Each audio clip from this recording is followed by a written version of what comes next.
Salut les footeux, j'espère que vous allez bien. On se retrouve aujourd'hui sur une toute nouvelle vidéo sur la chaîne YouTube de Football Emotion France. Et aujourd'hui, on se retrouve sur le terrain pour affronter deux chaussures du même silo, mais de différentes gammes. Les Mercurial Academy face aux Mercurial Elite. Quelle sera la meilleure? On va le découvrir.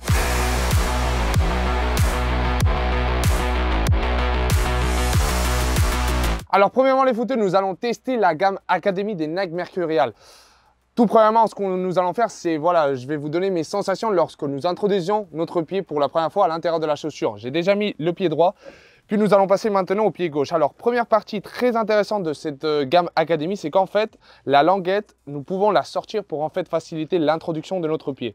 Et si vous voyez bien, lorsque nous essayons de mettre notre pied à l'intérieur de la chaussure, en fait, le fait que la languette puisse être mobile, ceci rend la tâche beaucoup plus simple. Et de plus, vous voyez bien, elle est très flexible. Et donc, lorsque nous introduisons notre pied, en fait, les sensations vont être très bonnes. Et pour une chaussure de moins de 100 €, franchement, c'est des sensations qui peuvent se ressembler énormément à une chaussure de haut de gamme. Autre point que j'ai pu ressentir lorsque j'ai introduit mon pied à l'intérieur de la chaussure, c'est surtout la forme globale de la chaussure est plutôt large, contrairement à la gamme Elite dont nous parlerons après. En fait, je ressens surtout sur la zone médiane de mon pied en fait, beaucoup d'espace. Donc du coup, peut-être au niveau des changements de direction, on va avoir un petit peu plus d'espace. Mais bon, on va vérifier ça sur le terrain. Alors les footeux, pour bien tester ces deux paires de chaussures, nous avons préparé un circuit qui va se composer de différentes parties pour en fait tester toutes les conditions et toutes les performances possibles de ces deux paires de chaussures. Comme je vous ai dit précédemment, nous allons commencer premièrement par la gamme Academy. Et voilà, je ne vais pas vous rappeler les technologies que cette chaussure porte parce que voilà, tout le monde le sait déjà. Et en fait, ce qui va être très intéressant, c'est les tester en conditions, on va dire, de match avec ce circuit. Donc du coup, ce circuit se compose premièrement par un petit slalom. On va enchaîner premièrement avec une 1-2 avec le banc pour finir avec une passe courte dans la mini-cage. Et après, on va essayer de réaccélérer pour enchaîner avec un autre ballon et finir dans les cages avec un tir. On va voir ce que ça donne. Est-ce que vous êtes prêts? On y va.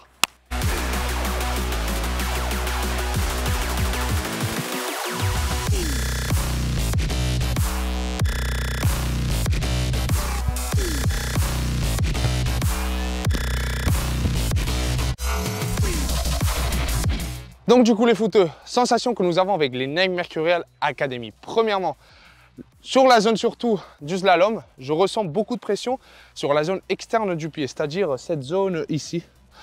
Sur la zone externe des lacets, on ressent pas mal de pression, mais je pense que c'est quelque chose du fait que c'est la première utilisation que nous faisons de la chaussure. Et au fur et à mesure des entraînements, celle-ci va en fait s'assouplir pour s'accommoder encore plus à notre pied. Par rapport à la semelle, c'est vrai qu'elle n'est pas très confortable. Lorsque j'ai dû accélérer, c'est vrai qu'on ne ressent pas ce confort que nous pouvons avoir avec d'autres paires de chaussures. Et finalement, par rapport à la peur, dans sa globalité, c'est un upper qui nous donne pas mal de grip, c'est vrai. Lorsque nous allons faire des changements de direction, c'est vrai que la balle peut rester bien collée à notre pied.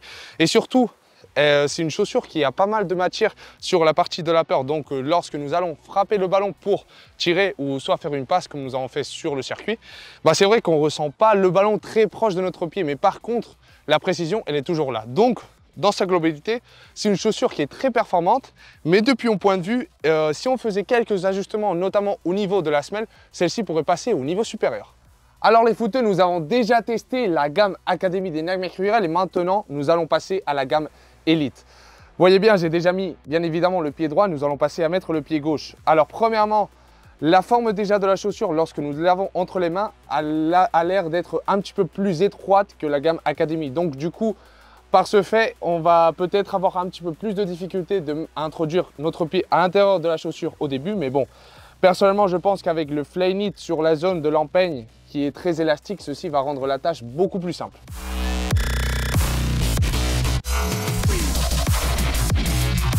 Du fait de la morphologie de la chaussure qui est plutôt étroite, en fait c'est très important de bien introduire notre pied à l'intérieur de la chaussure. C'est pour ça je vous ai dit le fait de bien tenir la zone de Flyknit de la zone des lacets parce que celle-ci peut par exemple se plier légèrement vers l'intérieur et ceci nous créerait déjà un point de pression sur notre pied et ceci rendrait la chaussure beaucoup plus inconfortable.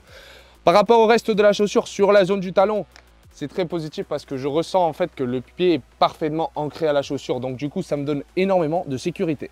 Alors les footeux, deuxième protagoniste de cette vidéo, les Mercurial Elite. Nous allons faire exactement le même circuit que nous avons fait précédemment avec la gamme Academy. On va voir ce que ça donne et les sensations que j'ai. Allez, on y va.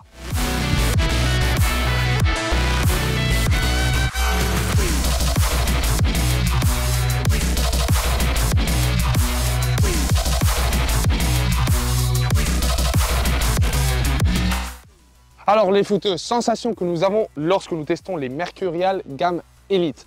Alors premièrement, quand j'ai pu tester la version Superfly de ce modèle de chaussures, je vous laisserai la vidéo sur le lien dans la description, en fait c'est vrai que j'ai ressenti beaucoup de pression sur la zone externe et interne du pied. Mais par contre pour cette version Vapor, je ne sais pas si c'est une différence entre la Superfly et la Vapor, c'est vrai que lorsque nous introduisions notre pied à l'intérieur de la chaussure, en fait on ressent tout simplement qu'on porte un chausson. Notamment le lockdown, il est spectaculaire. Lorsque nous avons changé de direction, notamment dans le slalom, on ressent que notre pied est parfaitement ancré à la chaussure et au sol, et ceci nous donne plus de sécurité pour essayer d'aller encore plus vite.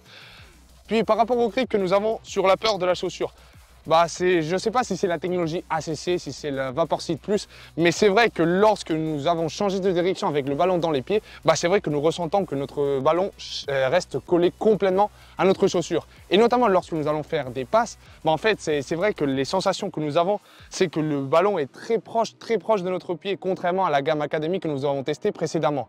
Finalement, le point le plus important de cette chaussure, c'est sans aucun doute la semelle, la plaque Air Zoom, en fait nous donne cette sensation de amorti et surtout d'une certaine réactivité pour avoir encore plus de vitesse lorsque nous allons faire des accélérations sur le terrain.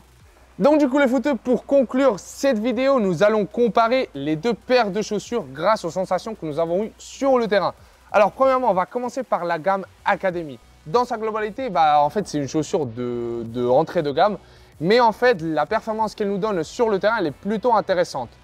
Petit bémol, quand j'ai pu vous dire sur le terrain, en fait c'est surtout la zone externe de la chaussure. On va ressentir un petit peu de pression, mais je pense que ça va être surtout lors des premières séances d'entraînement.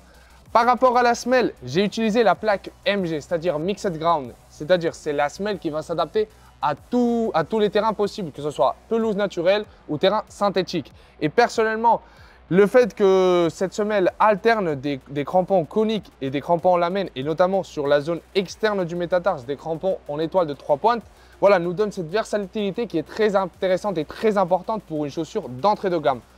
Par rapport à d'autres points très importants de cette chaussure, ça va être surtout la languette qui, pour moi qui a un pied large, en fait ce point est très important pour moi parce qu'en fait du fait que cette partie est vraiment très souple, ceci va s'adapter à la perfection à mon empeigne qui est plutôt haut. Si nous passons maintenant à la chaussure de haut de gamme, la Mercurial Elite, en fait les sensations sont très semblables à celles de la gamme Academy, mais on ressent vraiment que d'un point de vue technologique et de la qualité des matières, on passe au niveau supérieur, notamment par rapport au lockdown. Le lockdown, depuis mon point de vue, c'est un des points les plus importants si on compte ça dans la partie du confort. Et notamment cette talonnette externe de la Mercurial Air Zoom Elite en fait va nous donner beaucoup de sécurité sur nos appuis. Et notamment, je veux faire un petit focus sur la souplesse de la peur, où en fait on ressent que notre pied va s'adapter à la perfection à cette chaussure, et surtout au fur et à mesure des entraînements, celle-ci va continuer à s'assouplir pour en fait nous donner encore plus de transparence lorsque nous sommes en contact avec le ballon. Et finalement, la pépite de cette chaussure, c'est sans aucun doute la semelle.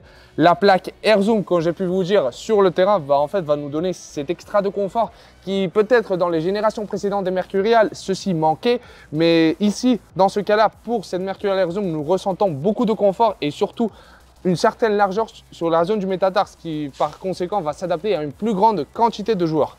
Mais les footeux, quelle est la chaussure qui va le mieux s'adapter à vous ? Personnellement, tout dépend du volume d'entraînement que vous allez faire pendant une semaine. Si vous êtes un joueur qui s'entraîne énormément, de 4 à 5 fois par semaine, plus le match du week-end, sans aucun doute, la gamme Elite doit être celle que vous choisissez. Pourquoi? Parce qu'en fait, la qualité des matières va allonger la durée de vie de cette chaussure et les sensations vont être toujours bonnes plus longtemps dans le temps. Si par contre, vous êtes un joueur amateur qui s'entraîne de temps en temps au foot, 1 ou 2 fois par semaine, plus de temps en temps un match le week-end, la gamme Academy est une gamme sans aucun doute qui peut être parfaitement adaptée à vous. Pourquoi? Parce que d'un point de vue des sensations, celle-ci va énormément se ressembler à la gamme Elite et d'un point de vue du prix, notamment on va trouver à un prix beaucoup plus compétitif et moins cher en comparaison à la gamme Elite. Et surtout, un autre point qui me semble très important, c'est surtout la largeur des deux paires de chaussures. Et dans ce cas-là, nous retrouvons une certaine largeur. Donc du coup, si vous avez un pied large, n'hésitez pas à tester la Mercurial. Je lis beaucoup de commentaires où vous me demandez si la Mercurial s'adapte aux pieds larges. Notamment, cette génération de Mercurial s'adapte à la perfection à des pieds larges, comme ça peut être mon cas. Mais les footeux, je vais vous lire en commentaire surtout quelle est la chaussure qui vous a le plus plu et quelle est la chaussure qui va le mieux s'adapter à vous en fonction de votre profil. Je vais être très attentif en commentaire et les footeux, on se retrouve sur une prochaine vidéo.